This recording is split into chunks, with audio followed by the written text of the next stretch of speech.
Good afternoon. Welcome to the 2021 PGA Championship here at the Ocean Course, Kiowa Island, South Carolina. We are very happy to be joined by Xander Schauffele. Xander opened up with a 1/73 today. Considering the conditions, that's not a bad position to be at. Looking at your card here, a few bogeys on the really tough 14th through 18th holes, but you played Xander golf everywhere else. Maybe talk about what you experienced out there today. Yeah, it was sort of what I expected.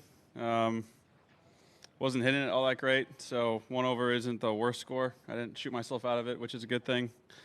But yeah, I mean, I didn't really. I think I missed one putt that I probably should have made, and after that, it was kind of boring. So I wasn't really the guy to make a lot of birdies today. I played with Victor Hovland. He played really solid golf. It was really impressive to watch, and just trying to chase after him.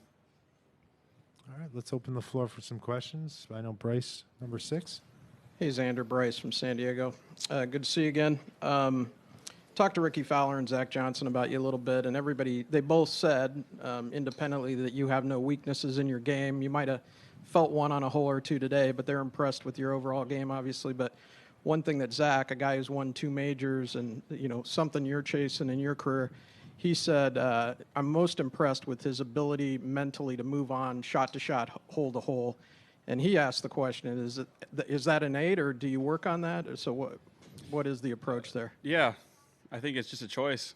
It's a really hard choice to make, obviously, after you play a hole poorly or really well. And it's something my dad and I have worked on a lot growing up. It's something he wanted me to watch other guys on tour. When I'd watch golf with him on Sundays, he'd tell me mainly to watch people's attitude, whether it was really good or really bad. And the few golf tournaments I went to go view, it was the same thing. So more than the swing and sort of anything else, he always wanted me to pay attention to the best players in the world and how they handle themselves. Was there at that age, was there anybody that you saw and modeled yourself after? Well, Ricky Fowler.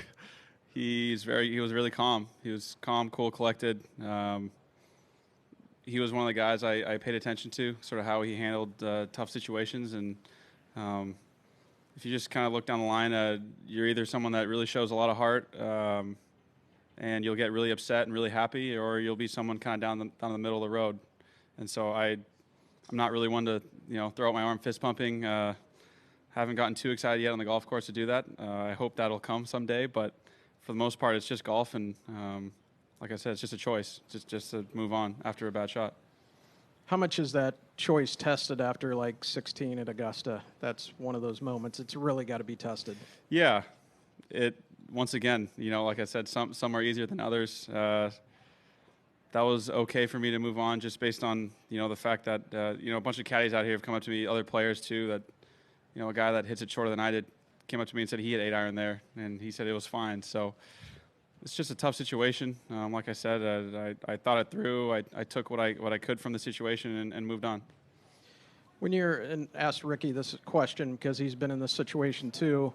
When you're so consistently close on the majors, you're 3 top 10s in your last 4 majors, probably should have been 4. When you're that close, is it apprehension or nervousness, or is it confidence building that you're always knocking on the door? It's confidence building for me. You look at the greats, their records. They didn't win. They won a lot, but I don't know how many second place finishes Jack Nicklaus had and Tiger had, or top 10s for that matter. So I'm young. I'd love to win more at a young age, but there's a reason, people talk about players hitting their prime when they're 35 or 40 because they've just been playing for so long and they know how to handle those tough situations we're talking about. So I'm trying to get ahead of the curve. A lot of young guys have done that, and I'm trying to be one of them. Last one. When I asked Zach, again, guy who's won 2 majors, I said, what do you think about when you think about his game and how competitive he is? And his answer, he's a stud. When's the last time somebody called you a stud? I don't know if anyone ever has. Well, he did. That's a pretty good compliment. I grew up in a European household, so stud's not really the word to use, but... Yeah, thanks. Juan, you want to wrap it up with a question? So everybody's talking about distance this week here, Xander. It looks like 14 and 17, for a lot of players are going to be key, no? How much those par 3s are a factor this week? Yeah, they're just tough. They're not something you really look forward to. You're not sitting there licking your chops sort of, I'm going to make a 2 here. You're sort of trying to find a way to make an easy 3 and not make a 5.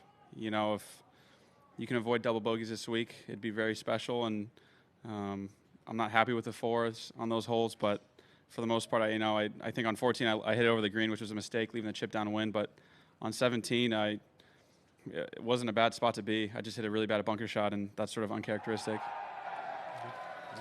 Cool. Evidently, they really like that answer, Xander. So apparently, yeah. Let's get you out of here nice on to a have the high fans note. back. Especially 17. Yeah. Let's get you out on a high note. Thanks for stopping by. Thank you. And have a terrific afternoon.